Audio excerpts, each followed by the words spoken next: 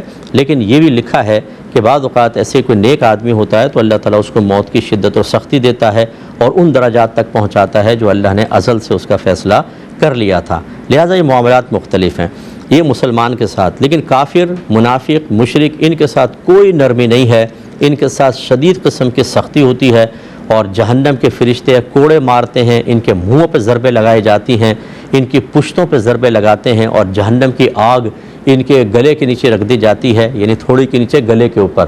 تو ان کو اتنی پیاس لگتی ہے کہ رحمت کونین صلی اللہ علیہ وسلم فرماتے ہیں کہ اگر اس کافر کو سمندروں کے برابر پانی پلا دیا جائے تب بھی اس کی پیاس نہیں بجھے گی۔ یہ بہت خطرناک معاملہ ہوتا ہے۔ تو میں اپنے تمام دیکھنے والوں سے گزارش کرتا ہوں کہ ہو سکے روزانہ کم از کم ایک بار اپنے مسلمان ہونے، نبی کریم صلی اللہ علیہ وسلم کی امت میں پیدا ہونے اور اہل محبت میں سے ہونے، کہ ہم سرکار سے، اہل بیت اطہار، صحابہ کرام، اولیاء اعظام سے محبت اور پیار رکھتے ہیں، اللہ کی تعظیم سب سے زیادہ کرتے ہیں، اس پر اللہ کا شکر ادا کرنا چاہیے کہ اللہ تیرا شکر ہے کسی کافر کے گھر میں پیدا نہیں کیا، مسلمان کے گھر میں پیدا فرمایا۔ ایک بھائی نے فرمایا کہ بعض اوقات کوئی جاب کے لیے جاتے ہیں تو وہ لوگ شرط رکھتے ہیں کہ کلین شیو ہو کر آئیں یا خشخشی داڑھی چھوٹی کر لیں، تو کیا حکم شرع ہوگا؟ دیکھیں، عام طور پر اس کی اطاعت نہیں کی جائے گی۔ رزق دینے والی ذات اللہ تبارک و تعالیٰ کی ہے۔ آدمی بہت سارے ہم لوگ دیکھتے ہیں، اچھے اچھے لوگ ہیں، اعلیٰ پوسٹوں کے اوپر ہیں، پوری پوری داڑیاں ہیں ماشاءاللہ، اور وہ کام کر رہے ہیں۔ تو اس لیے ہمت رکھنی چاہیے، ایک مشت کم از کم داڑھی رکھنا، نیچے سے یوں پکڑ لیں تو ایک مشت کے بعد کاٹ لیں، ایک مشت داڑھی رکھنا واجب ہوتا ہے، اور صرف ایک نوکری کے لیے یہ کرنا ٹھیک نہیں ہے۔ لیکن اس میں بعض صورتیں ہوتی ہیں کہ بعض اوقات ایک آدمی گھر کا واحد کفیل ہوتا ہے، جاب اس کو مل نہیں رہی ہے، اور اس کے بغیر، جاب کے بغیر لوگ، اب بعض اوقات تو قرضے مانگ کے بھی صورتحال ایسی ہوتی ہے کہ لوگ منہ دیکھ کے بھاگ جاتے ہیں، اور تنگ دستی کا عالم اور آج کل کے معاملات ایسے ہیں۔ تو جیسے جیسے آدمی کی پریشانی ہوتی ہے، اگر واقعی وہ اس قسم کی صورتحال میں ہے اور اب کوئی جاب مل رہی ہے اور اس کا قصد و ارادہ یہ ہے کہ اگر یہ جاب نہیں ملے گی تو پھر تو بالکل ہی حالت خراب ہوگی، تو وہ ایسا معاملہ کر سکتا ہے، کیونکہ جب حرج پیدا ہو جاتا ہے، شدید قسم کا حرج، تو شریعت کچھ ممنوعہ کاموں کے ارتکاب کی اجازت دے دیتی ہے، اور یہ اصول اور ضوابط ہیں، علماء اس کو بہت اچھی طرح سمجھتے ہیں۔ عام لوگ یا عام عالم بعض اوقات ایسی اونچ نیچ کو نہیں سمجھ پائے گا۔ اگر آپ کسی عالم سے پوچھیں جو مفتی نہیں ہیں، جنہوں نے اصول فقہ نہیں پڑھے ہوئے، جنہوں نے اسباب ستہ کو اچھی طریقے سے سمجھا نہیں ہوا، وہ کہیں گے جی داڑھی، نوکری کے لیے داڑھی، گردن کٹ جائے، داڑھی نہیں کٹنی چاہیے۔ تو بھائی پھر آپ اس گھر والے کو، میں ایسے ایڈریس دے دیتا ہوں، ان گھر والوں کے گھر تک کھانا پہنچاؤ، ان کی کفالت کرو بیچاروں کی۔ تو اس لیے یہ کوئی جذباتی بات نہیں ہے، بالکل شریعت کے تقاضے کے مطابق۔ آپ کو معلوم ہے کہ 4 دن کا 5 دن کا فاقہ ہو جائے، آدمی مرنے کے قریب ہو، تو سور بھی سامنے پڑا ہوا مرا ہوا مل جائے نا تو اس کا بھی گوشت کھا سکتا ہے، مرے ہوئے گدھے کا گوشت کھا سکتا ہے۔ تو اس لیے کہنے کا مطلب یہ ہے کہ اس شخص کی جو حیثیت ہے یہ دیکھا جائے گا کہ وہ کس قدر پریشان ہے، اس کے مطابق پھر اس کو رعایت ملتی ہے۔ تو اس لیے ہر ایک کو ہم اجازت نہیں دے رہے۔ میں گزارش کرتا ہوں کہ اگر کسی کے ساتھ ایسی آزمائش ہو تو پہلے وہ اپنے بارے میں کسی اچھے مفتی صاحب سے مسئلہ معلوم کرے، جو واقعی صحیح مفتی ہوں گے، وہ کراس کویسچننگ کریں گے کہ آپ کے پاس کتنا جمع شدہ ہے، قرض لے سکتے ہیں کہ نہیں، کوئی کم پیسے کی نوکری مل رہی ہے، اتنی اعلیٰ نہیں مل رہی، یہ بتائیں، اگر یہ نوکری چھوڑ دیتے ہیں دوسری ملے گی کہ نہیں ملے گی۔ اس طرح کرنے کے بعد پھر جب ایک نتیجہ آئے گا اس کے مطابق وہ آپ کو بتائیں گے کہ آپ کے لیے ایسا کرنا جائز ہے یا نہیں ہے۔ تو میں مطلقاً اجازت نہیں دے رہا ہوں، اس کی مخصوص صورتیں ہوتی ہیں جس کے اندر اجازت ہو بھی سکتی ہے، اس لیے ہر شخص جو ہے وہ کسی اچھے مستند مفتی صاحب سے معلوم کرے۔ معذرت کے ساتھ میں لفظ کہہ رہا ہوں، بہت سے ناراض بھی ہو جائیں گے، آج کل سوشل میڈیا پہ سو کالڈ مفتی بہت بیٹھے ہوئے ہیں، اپنے نام کے ساتھ مفتی لکھتے ہیں لیکن ایک فتویٰ ڈھنگ کا نہیں دینے کی صلاحیت ہوتی، لیکن اپنے آپ کو کہتے ہیں مفتی ہیں، اور ان کو بالکل اونچ نیچ نہیں پتہ ہوتا، ان کی گفتگو سے اندازہ ہو جاتا ہے کہ اصول پڑھے ہی نہیں ہیں۔ معذرت کے ساتھ پھر میں معذرت کر لیتا ہوں، کیونکہ ناراض بہت جلدی ہو جاتے ہیں اور کہتے ہیں آپ اپنے آپ کو بڑا مفتی سمجھتے ہیں، ہمیں کمتر سمجھتے ہیں۔ نہیں بھائی، میں طالب علم ہوں، لیکن بہرحال جو اصول ہیں وہ تو اس کے مطابق تو چلنا ہی ہوگا۔ اور وہ لوگوں کو دھوکہ دے رہے ہوتے ہیں. جب ان سے کویسچن کرتے ہیں تو ان کو اونچ نیچ تو پتہ نہیں ہوتی, وہ جذباتیت میں اور کبھی تو بالکل رعایت کے پہلو نکال کر وہ جواب دے رہے ہوتے ہیں. اور اس میں پھر ہماری تو صورتحال عوام کی یہی ہے کہ بھیڑ بکری سب ان کی نظر میں برابر ہے. جو داڑھی والا ہے وہ بتایا گیا, بولے گا ہم نے مولوی صاحب سے مسئلہ معلوم کر لیا ہے. بھائی کورٹ میں آپ چلے جائیں, وہاں پر وکلا کالے کوٹ پہنتے ہوتے ہیں تو سب کے سب برابر ہیں. کوئی سپریم کورٹ کا ہوتا ہے وکیل, کوئی ہائی کورٹ کا ہوتا ہے, کوئی سول نیچر کے کیسز دیکھتا ہے, وہ سب برابر نہیں ہوتے. ہاسپٹل میں ڈاکٹر وائٹ کوٹ پہنے ہوتے ہیں, اسٹیتھوسکوپ اپنے گردن میں لٹکایا ہوتا ہے کہ سب ڈاکٹر برابر ہوتے ہیں. کسی کو بھی آپ کہیں گے مریض کو آپریشن کر دو, وہاں ڈیفرنس ہے, لیکن دینی معاملے میں نہیں ہے. مسجد کے اندر اگر مؤذن صاحب بھی داڑھی والے ہیں تو ان سے بھی جا کے فتویٰ طلب کر لیا جائے گا.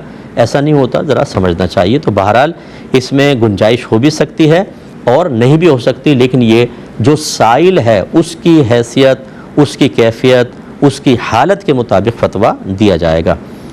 یہ کہتے ہیں کہ چلیں پہلے ایک مختصر سا بریک لے لیتے ہیں, حاضر ہوتے ہیں چھوٹے سے بریک کے بعد. بسم اللہ الرحمن الرحیم. پہلے 2 کالز لیں گے پھر جوابات. السلام علیکم. السلام علیکم. وعلیکم السلام. جی بھائی جان بولیں, بھائی بولیں. جی میرا سوال ہے مفتی صاحب آپ سے, یہ کہ ہم جو کام کرتے ہیں نا وہ سوشل میڈیا مارکیٹنگ کا کام کرتے ہیں, تو بعض اوقات اس طرح کے لوگ آ جاتے ہیں ہم سے ایڈ لگوانے کہ وہ آگے سے فراڈ کرتے ہیں. کیا ہمارے لیے یہ کام ان کا کرنا جائز ہوگا یا نہیں؟ اچھا, یعنی آپ کو پتہ ہے کہ فراڈ کر رہے ہیں پھر بھی کام ان کا کریں یا نہ کریں؟ جی ٹھیک ہے. اور دوسرا سوال میرا یہ ہے کہ ایک بندہ ہے وہ پہلے غریب تھا تو وہ غیر ملک گیا ہے, تو اب اس کے بعد اس کے پاس جو ہے نا وہ پراپرٹی وغیرہ ہے, وہ بہت سارا پیسہ آ گیا ہے. تو لوگوں سے ہم نے سنا ہے کہ وہ ادھر جا کے نا ایڈ وہ اکاؤنٹ ہیک کرتا ہے, مطلب لوگوں سے. یہ تو کل بھی کویسچن کر لیا تھا آپ نے میرے خیال میں. ایک اور کالر ہیں. السلام علیکم.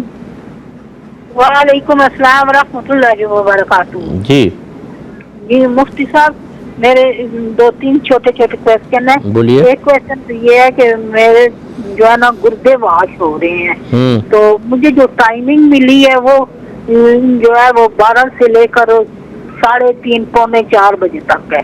تو اس میں جو ہے میری ظہر کی نماز کا جو ہے مسئلہ بن رہا ہے. تو میں پڑھ تو لیتی ہوں, تھوڑا سا ٹائم کم ہوتا ہے, تو کیا میری نماز ہو جاتی ہے؟ ٹھیک ہے. اور یہ کہ شکر الحمدللہ میں صاحب ترتیب ہوں 12-14 سال سے نا. تو دوسرا یہ ہے کہ کسی نے بتایا کہ پاؤں میں جلن ہوتی تھی, تو کسی نے بتایا کہ کدو کے چھلکے جو ہیں وہ پاؤں کے نیچے مسلنے سے وہ ہو جاتا ہے. تو کیا یہ کدو کے چھلکے ہم استعمال کر سکتے ہیں؟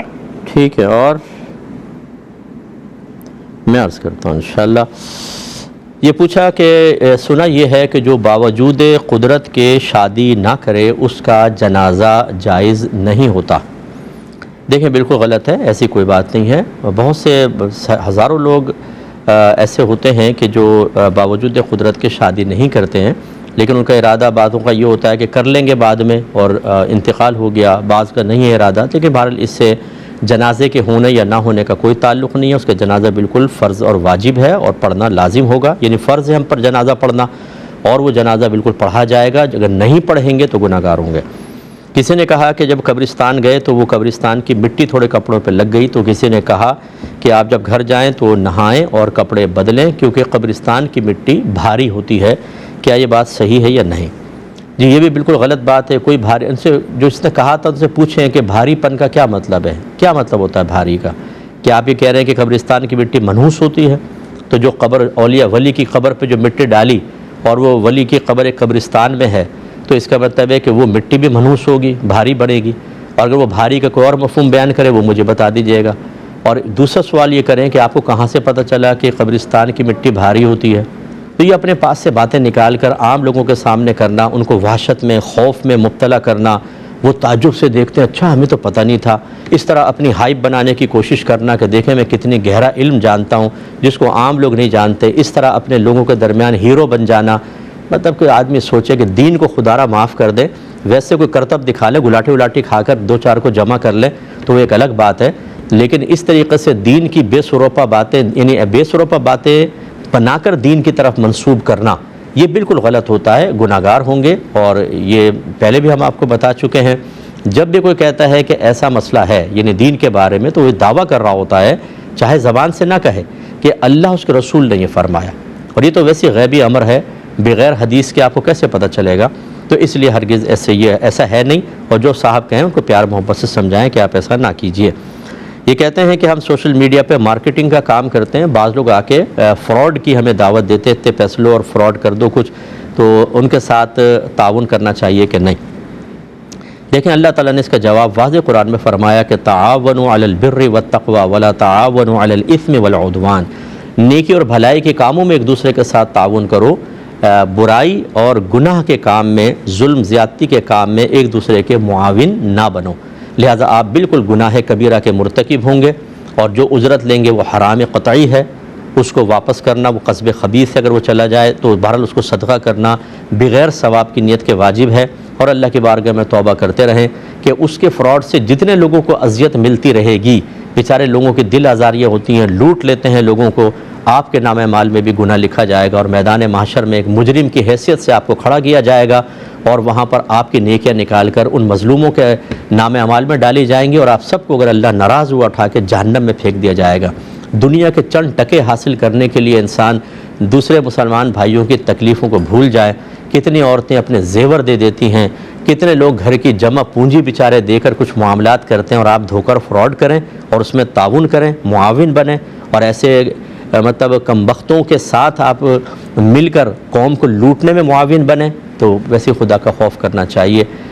اس کا مکافات عمل بھی بڑا خطرناک ہوتا ہے، ایسا نہ ہو کہ آپ کے گھر پہ اللہ تعالیٰ کی طرف سے کوئی مصیبت نازل ہو جائے۔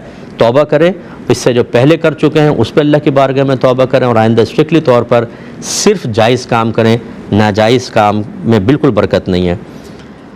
خاتون نے فرمایا کہ میرے گردے واش ہوتے ہیں، اور اس کی ٹائمنگ جو ہے وہ 12 بجے سے بعض وقت 3:45 تک ہوتی ہے، تو ظہر کا میرا مسئلہ پیدا ہوتا ہے، بعض وقت ٹائم کم ہو جاتا ہے، تو کیا حکم شرع ہے؟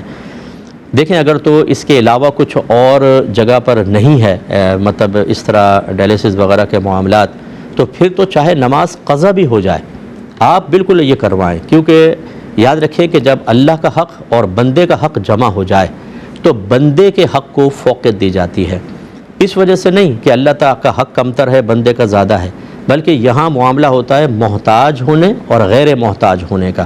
اللہ تعالیٰ نماز کا محتاج نہیں ہے، بندہ ڈائلیسس کا محتاج ہے، تو اللہ تبارک و تعالیٰ اپنے حق کو خود پیچھے کر دیتا ہے اور بندے کے حق کو فوقیت دے کے اس کو رعایت دے دیتا ہے۔ تو لہذا اگر کوئی اور جگہ نہیں ملتی اور یہاں پورا ٹائم نماز کا نکل جاتا ہے اور یہی ایک جگہ ہے جہاں پہ آپ ڈائلیسس کرا سکتے ہیں، تو بالکل نماز قضا کر کے بعد میں پڑھ لیں، کوئی مسئلہ نہیں، آپ گناہگار نہیں ہوں گی، آپ کی شرعی مجبوری ہے۔ اور اگر آپ یہ کہتی ہیں کہ پھر بھی تھوڑا بہت ٹائم بچ جاتا ہے فارغ ہونے کے بعد، 5 7 منٹ 10 منٹ میں وضو کر کے نماز پڑھ لوں، تو پھر تو کوئی مسئلہ ہی نہیں ہے، چاہے آخری وقت میں 2 منٹ باقی ہوں وضو کر کے، اور آپ صرف تکبیر بھی اگر ظہر کے وقت میں لگا لیں تو ٹھیک ہے، باقی نماز چاہے عصر کے وقت میں کمپلیٹ ہو جائے، آپ کی ظہر بالکل ادا ہو جائے گی، تو اس لیے تشویش کا شکار نہ ہو۔ یہ کیا کہتی ہیں کہ پاؤں میں کچھ جلن تھی تو کسی نے کہا کہ کدو کے چھلکے اس سے مسلیں تو یہ جلن ختم ہو جاتی ہے، تو ہم استعمال کر سکتے ہیں کہ نہیں؟ یہ بالکل کر سکتے ہیں، یہ بطریق علاج، چونکہ آپ اس چیز کو یوز کر رہے ہیں اور چھلکے ہیں، شاید آپ اس لیے پوچھ رہی ہوں گی کہ لوکی شریف جو ہے وہ نبی کریم صلی اللہ علیہ وسلم کو محبوب تھی، تو کیا اس کے چھلکے پاؤں میں لگا سکتے ہیں کہ نہیں؟ سوچ اور فکر تو بہت اچھی ہے، لیکن شریعت اس سے منع نہیں کرتی۔ رحمت کونین صلی اللہ علیہ وسلم کا لوکی شریف کو پسند فرمانا ایک الگ چیز ہے، اور بطور علاج اس لوکی کے کسی چیز کو پاؤں کے اندر استعمال کرنا یہ ایک الگ چیز ہے۔ نبی کریم نے لوکی کھانا پسند فرمایا ہے، اس کے ادب اور احترام کا ایسا حکم نہیں دیا کہ بطریق علاج بھی اگر استعمال کریں تو گناہگار ہوں گے، چونکہ سرکار نے ایسا نہیں بیان فرمایا، تو بہرحال ویسے تو ادب احترام کرنا چاہیے کہ جس چیز کو سرکار نے پسند فرمایا، تو لیکن یہ وہ ادب نہیں ہے کہ جو مطلوب شرع اس طرح ہو کہ اگر آپ اس ادب کا لحاظ نہیں کریں گے تو گناہگار ہوں گے، تو لہٰذا آپ پاؤں میں بالکل استعمال کر سکتی ہیں، اس میں کوئی حرج نہیں ہے۔ ایک بھائی نے کویسچن کیا تھا کہ اگر کوئی کسی کتاب سے حدیث بیان کرے اور جب عوام پوچھیں کہ ہمیں سمجھاؤ تو وہ سمجھائے نہیں، اور اس کی وجہ یہ بیان کرے کہ اس سے کتاب کی اہمیت کم ہو جاتی ہے، کیا حکم شرع ہوگا؟ نہیں، یہ بالکل غلط ہے۔ اگر واقعی کوئی شخص ایسا ہے کہ جو صاحب علم ہے، اگر وہ ایسی بات کہتا ہے تو بڑے تعجب کی بات ہے، اور اگر وہ عوام میں سے ہے تو اس کو پھر بھائی ایسا تبلیغ نہیں کرنی چاہیے کہ صرف حدیث بیان کریں اور وہ وضاحت طلب بھی ہو اور لوگوں کو ایسی چھوڑ کر پیچھے ہٹ جائیں اور لوگ خود اس سے نتائج مرتب کر کے اور معاذ اللہ ثم معاذ اللہ نبی کریم صلی اللہ علیہ وسلم پر جھوٹ یا تہمت لگاتے رہیں، کیونکہ جس کو حدیث سمجھ میں نہیں آتی نا وہ بعض اوقات نتیجہ خود نکالتا ہے اور نکالنے کے بعد منسوب کر دیتا ہے نبی کریم صلی اللہ علیہ وسلم کی طرف، اور وہ مقصود نہیں ہوتا، اصل میں مقصود مصطفیٰ نہیں ہوتا، تو پھر آپ نبی کریم کی طرف جھوٹ منسوب کرنے والے بن جائیں گے۔ اور رحمت کونین صلی اللہ علیہ وسلم نے ارشاد فرمایا، بخاری میں موجود ہے، مسلم میں موجود ہے حدیث، کہ جو مجھ پر جان بوجھ کر جھوٹ منسوب کرے وہ اپنا ٹھکانہ جہنم میں بنا لے۔ اور اگر وہ بیان کرنے والے صاحب علم ہیں تو بھئی یہ کہنا کہ اس سے کتاب کی اہمیت کم ہو جاتی ہے، آپ کیوں بیان کر رہے ہیں؟ کتاب کی اہمیت بڑھانے کے لیے بیان کر رہے ہیں کہ لوگوں کو علم سکھانے کے لیے بیان کر رہے ہیں؟ اصل تو ہے لوگوں کو علم سکھانا، اور علم کسے کہتے ہیں؟ ما بہل انکشاف۔ علم ایک ایسا آلہ ہے جس کے ذریعے چیزیں کھلتی ہیں، انکشاف، کھلنا ملتا ہے، یعنی جو چیزیں ہمارے ذہن میں بند ہوتی ہیں، جن کا علم نہیں ہوتا، وہ علم ہمیں چیزیں حاصل ہونا شروع ہو جاتی ہیں۔ تو جب آپ تشریح ہی نہیں کریں گے حدیث کی تو اس کا مطلب ان کو علم نہیں ملے گا۔ تو کیا اس لیے یہ حدیثیں بیان کرتے ہیں کہ کتاب کی اہمیت بڑھتی رہے؟ یہ کہاں سے مفہوم نکالا؟ لہٰذا بالکل غلط سوچ و فکر ہے، بالکل وضاحت کرنی چاہیے، نہیں کریں گے تو بعض صورتوں میں وبال بھی ہو سکتا ہے کہ اگر لوگوں نے وہی جیسے میں نے کہا غلط نتیجہ نکالا تو آپ پہ ہوگا وبال آخرت، خیال رکھیں۔ ایک مختصر سا بریک مزید لیں گے، آپ ہمارا انتظار کریں گے، ہمیں امید ہے۔ بسم اللہ الرحمن الرحیم۔ کسی بھائی نے کویسچن کیا تھا کہ علماء اہل سنت کا ایک مشہور قول ہے کہ ہمارے جنازے فیصلہ کریں گے کہ کون حق پر ہے، کیا یہ بات صحیح ہے؟ دیکھیں، ایک دور کے اعتبار سے بالکل یہ بات صحیح تھی کہ جس دور میں اہل حق غالب رہتے تھے اور جو مطلب دشمنان اسلام تھے یا ناحق تھے یا بد مذہب قسم کے تھے وہ بالکل مائنورٹی کے اندر تھے، تو اس وقت اس قسم کے جملے بالکل درست تھے۔ آج کے دور میں اب ماحول بدل چکا ہے، اب میں تو اس کو یہی کہتا ہوں کہ ایسے جملے نہیں کہنے چاہیے، کیونکہ ہر مکتبہ فکر جس کو ایک دوسرے کو اگر غلط کہہ بھی رہا ہوتا ہے، ہر مکتبہ فکر کا جب مین آدمی فوت ہوتا ہے تو لاکھوں کے حساب سے جنازہ ہوتا ہے، لاکھوں کے حساب سے۔ تو اس کا مطلب ہے کہ آپ پھر جس کا بھی جنازہ بڑا ہوگا، بلکہ بعض اوقات تو ہم نے دیکھا ہے کسی فلم ایکٹر کا جنازہ بڑا ہو جاتا ہے، اور اسی طریقے سے کوئی پولیٹیشین کا بھی ہو سکتا ہے جس کو آپ اس پولیٹیشین کو آپ کہتے ہیں کہ جس نے کرپشن کی ہے، فلاں معاملات ہوئے ہیں، تو پھر یہ جنازوں سے کیسے فیصلہ کریں گے کہ کون حق پر ہے کون نہیں؟ اس لیے ہمارا مشورہ تو یہی ہے، مطلب ہماری رائے یہی ہے، اس کو کہنا چاہیے کہ اب اس کو معیار نہ بنایا جائے حق پر ہونے یا ناحق پر ہونے کا۔ ہاں، ایک دور کے اعتبار سے جیسے میں نے عرض وضاحت کی ہے بالکل تھا، اب یہ کہنا آپ خود کہہ لیں، آپ کہنا چاہیں کوئی مجھے برا بھلا بھی کہہ دیں گے، بہت سارے جب یہ پروگرام ڈلتا ہے نا تو اس پہ جو کمنٹس ہوتے ہیں اس میں برا بھلا بھی کہہ دیتے ہیں بہت سارے لوگ، لیکن آپ کہتے رہیں اور پھر اپنے اس بات پر قائم رہیے گا۔ پھر کسی اور کا جنازہ بڑا ہو تو پھر یہ مت کہیے گا کہ اس کے بڑے جنازے کو نظر انداز کر دیں، صرف ہمارا بڑا جنازہ جو ہے وہ حق ہونے کی دلیل ہے، پھر آپ خود آپ کی گردن پھنس جائے گی، آپ خود پھنس جائیں گے۔ ایسی چیزوں کو معیار نہ بنائیں، کیونکہ آج کل کے دور کے اعتبار سے چونکہ سوشل میڈیا ہے، خبر فوراً پہنچ جاتی ہے اور لوگ بہت زیادہ وہاں جمع ہو جاتے ہیں، ہر ایک کا جنازہ تقریباً مشہور آدمی کا بڑا ہو ہی جاتا ہے۔ لہذا اگر آپ ہماری رائے پر غور کریں گے آپ کو بات سمجھ میں آ جائے گی، نہ سمجھ میں آئے تو مجھے معاف کر دیجیے گا۔ ایک بھائی نے کہا کہ اللہ تعالیٰ 70 ماؤں سے زیادہ رحم والا ہے، یہ کہنا کیسا ہے؟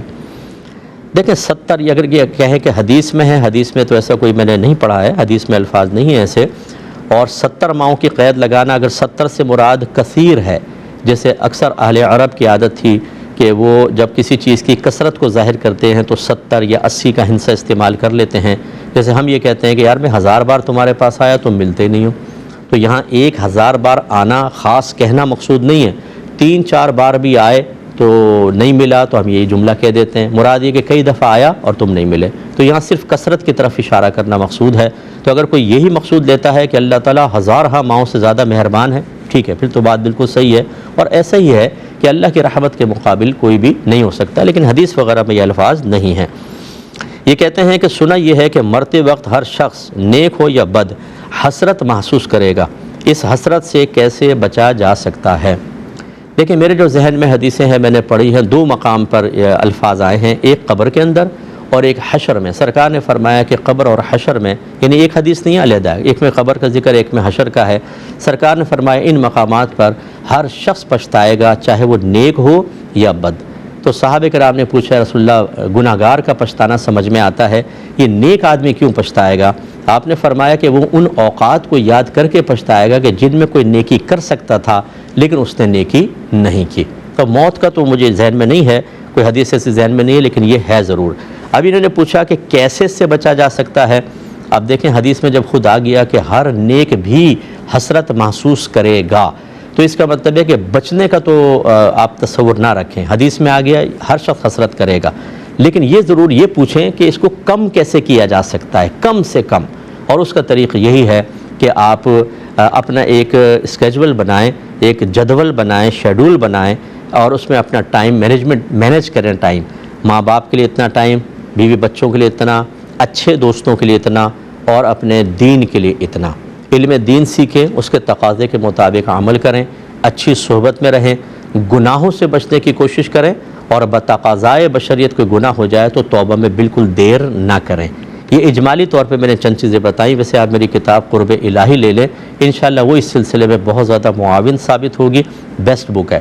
تو یہ جب ہم کریں گے تو جب آپ علم دین بھی سیکھا ہوا ہے، تقاضے کے مطابق عمل کر رہے ہیں، دین کے لیے وقت بھی نکال رہے ہیں، بیوی بچوں کا حق بھی ادا کر رہے ہیں، حلال بھی کما رہے ہیں، یعنی عمل کرنا یہی ہوتا ہے کہ علم کے تقاضے کے مطابق کہ حلال بھی آپ کما رہے ہیں، عبادات بھی کر رہے ہیں، صحبت بھی اچھی ہے، گناہ ہو جائے تو فوراً توبہ بھی ہے، تو انشاءاللہ مرتے وقت یا قبر کے اندر جیسے حدیث میں ہے بہت ہی کم حسرت ہوگی، لیکن ہوگی۔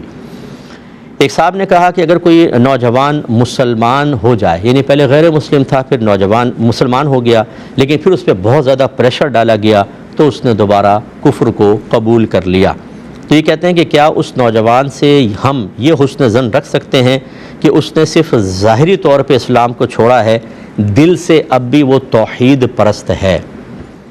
دیکھیں یہ حسن ظن ہم قائم نہیں رکھیں گے، جب ظاہر ہمارے سامنے آ جاتا ہے تو پھر ہم اس کے مطابق عمل کریں گے۔ اب اگر اس نے کفر اعلانیہ طور پہ قبول کر لیا ہے تو ہمارے نزدیک وہ کافر ہے، اور احکام اسلام اس پر جاری نہیں ہوں گے۔ یعنی اگر وہ مرے، فرض کر لیں تنہائی میں اکیلے میں آپ کو مل گیا، وہ اس آپ کے سامنے مر گیا، تو ہم اس کو غسل نہیں دیں گے، جنازہ نہیں پڑھائیں گے، اور کفن نہیں دیں گے، مسلمانوں کے قبرستان میں دفن نہیں کریں گے، کیونکہ ہم ظاہر کا اعتبار کریں گے۔ ہاں یہ آپ کہہ سکتے ہیں، یہ پوچھ سکتے ہیں کہ اگر فرض کر لیں ایسا ہی ہو کہ ظاہراً اس نے لوگوں اس کے پریشر یا قتل ہونے کے خوف کی وجہ سے کلمہ کفر کہہ دیا، لیکن دل میں اس کے اب بھی ایمان موجود ہے، تو اللہ تعالیٰ اس کے ساتھ کیا معاملہ کرے گا؟ تو پھر یاد رکھیں کہ اگر واقعی اس کے دل میں ایمان موجود ہے، صرف اس نے موت کے خوف کی وجہ سے کلمہ کفر کہا ہے، تو وہ مومن ہے اور اللہ تعالیٰ اس کو جنت میں داخل کرے گا۔ لیکن چونکہ ہم انسان ہیں، ہمیں کسی کا باطن نہیں معلوم، ہم ظاہر کے پابند ہیں، تو ظاہر کے اعتبار سے میں نے حکم آپ کی خدمت میں ذکر کر دیا ہے۔ کسی نے یہ کہا ہے کہ عالم اگر صوفی نہیں تو فتنہ ہے، کیا صحیح بات ہے؟ دیکھیں ایک جہت سے صحیح بھی ہے، لیکن یہ موقوف ہے اس پر کہ صوفی کہتے کس کو ہیں۔ دیکھیں صوفی، ہم تو یہ جو آج کل جو مالائیں ڈال لیں، بڑے بڑے بال بنا لیں، سرما آنکھوں میں ڈالیں، داڑھی غائب ہے، انگوٹھیاں چڑھائی ہوئی ہیں، لمبا سا کالا ڈنڈا، کالا جبہ پہنا ہوا ہے، اور الائچی والی سرکار، کتے والی سرکار، بلی والی سرکار، سائیکل والی، شروال والی سرکار بن گئے، اور ہم کہتے ہیں صوفی صاحب آ گئے۔ یہ صوفی کی تعریف نہیں ہے۔ صوفی وہ ہوتا ہے کہ جو عالم ہو، اپنے اس نے تمام فرض علوم سیکھے ہوئے ہوں، اس کے تقاضے کے مطابق عمل کرے، اور اپنے نفس اور شیطان پر غالب ہو، یعنی شیطان کو دور کرنے پر اور نفس کو مغلوب کرنے پر قادر ہو، یہ حقیقتاً صوفی ہے۔ تو اگر کوئی علم سیکھے اور اس کو ڈگری مل جائے، لیکن اس نے یہ تصوف کا یہ والا رنگ اختیار نہ کیا ہو، یعنی اپنے علم پر عمل نہیں کرتا، تقوی اختیار نہیں کرتا، تو واقعی وہ تو فتنہ ہے، وہ تو دوسروں کو بھی گناہ میں لگائے گا، انہیں بھی خراب کرے گا، اور اس کو دیکھ دیکھ کے لوگ دلیل بنائیں گے جب ایک عالم غلط کام کر رہا ہے تو ہم بھی کر سکتے ہیں، اور ایسے آپ کو مل جائیں گے بہت سارے۔ یہ بات تب تو ٹھیک ہے۔ اور اگر وہ یہ کہنا چاہتا ہے کوئی کہ جو عام صوفی ہیں وہی جیسے اپنا حلیہ بدل لے، اس طرح کوئی عالم نہیں کرے گا تو فتنہ ہے، تو یہ ٹھیک بات نہیں ہے۔ اور میرا غالب گمان یہ ہے کہ جس نے بھی یہ جملہ کہا ہے اسی پہلے معنی کے اعتبار سے ہے کہ جو عالم نفس پر غالب نہ ہو، شیطان سے مقابلہ نہ کر سکے، اپنے علم کے تقاضے کے مطابق عمل نہ کرے، اسے احساس ذمہ داری نہ ہو، وہ دین کو تقویت و ترقی دینے والے کام نہ کرے بلکہ الٹا تنزلی والے کرے تو واقعی وہ بہت بڑا فتنہ ہے۔ یہ کسی نے پوچھا ہے کہ اگر 9-10 سال کی بیٹی ہو تو کیا باپ اس کی کمر کھجا سکتا ہے اور کیا وہ اپنے والد کی کمر کھجا سکتی ہے یا نہیں؟ دیکھیں، اگر تو کمر کھجانے کا مطلب یہ ہے کہ اوپر کپڑا ہے اور ویسے جیسے بعض اوقات میں کھجلی ہوتی کہتے ہیں کھجانا ذرا تھوڑا سا یوں کر دیتا ہے، قمیص کے اوپر سے ہی حائل ہے، بیچ میں جسم کی گرمی محسوس نہیں ہو رہی، تو بالکل باپ کمر کھجا سکتا ہے، اس میں کوئی مسئلہ نہیں ہے۔ لیکن اگر مقصود یہ ہو کہ کمر برہنہ کر کے کھجائیں تو ہم اس میں احتیاط کے حکم دیں گے، اگرچہ میں اس کو حرام نہیں کہہ رہا ہوں، ناجائز نہیں کہہ رہا ہوں، لیکن بہرحال دیکھنے والوں پر بھی کوئی بدگمانی پیدا ہو سکتی ہے ان کے قلوب میں، اور یہ فتنے سے خالی چیز نہیں ہے۔ بعض اوقات ایسے معاملات ہو سکتے ہیں کہ شیطان فوراً دل میں کوئی خیال ڈال دے۔ اور یہ میں باتیں جو کہتا ہوں نا، یہ اپنے پاس سے بنا کر نہیں کہتا ہوں، میرا موبائل اس قسم کے معاملات سے بھرا ہوا ہے۔ میں کوئی غیب نہیں جانتا ہوں کہ میں لوگوں کی قلبی کیفیات کو خود جان لوں، لیکن لوگ خود اپنی قلبی کیفیات بتاتے ہیں۔ ایک صاحب نے بتایا کہ میں اپنی بچی کو اسکول چھوڑنے جاتا ہوں تو جب وہ پیچھے بیٹھتی ہے میرے دل کی کیفیت بدلنا شروع ہو جاتی ہے، حالانکہ میں اس کو ناپسند کر رہا ہوتا ہوں، میں نہیں چاہ رہا ہوتا ہوں کہ یہ ہو، لیکن جیسی وہ بچی ٹچ ہوتی ہے مجھے یہ کیفیت سی محسوس ہوتی ہے، اس کا کیا حکم شرع ہے، اس قسم کے معاملات۔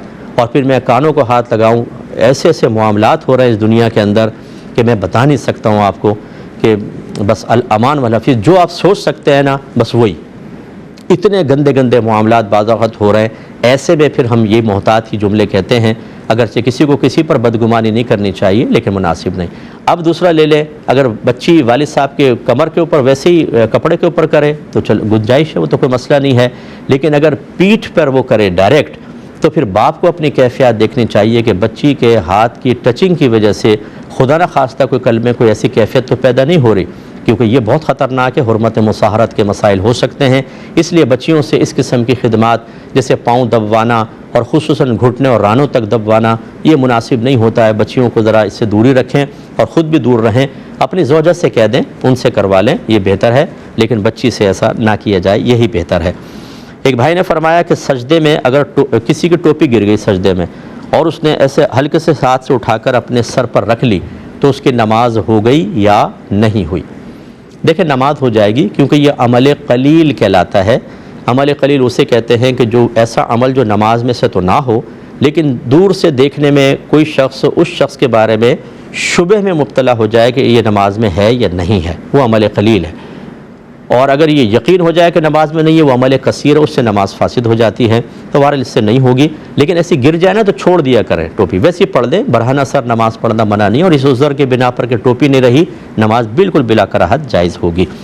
اب چونکہ پروگرام کے وقت ختم ہو رہا ہے، انشاءاللہ نیکسٹ ویک اگر زندگی رہی اور اللہ کو منظور ہوا تو ضرور آپ کی خدمت میں حاضر ہوں گے۔